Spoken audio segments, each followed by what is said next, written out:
నచ్చిందా? కిరణ్ పర్ఫార్మెన్స్ ఎట్లుంది? యాక్టింగ్ ఏం డైలాగ్ చెప్పబట్టి చిన్న కేరామ్ డైలాగ్ చెప్పారు కదా? అవునా? డైలాగ్ నచ్చినాయా? పన్నుందా?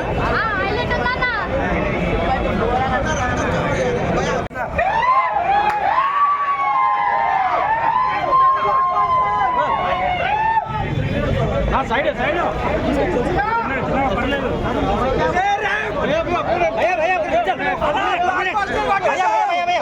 భయ్యా భయ్యా అన్న ఒక మాట చెప్పు.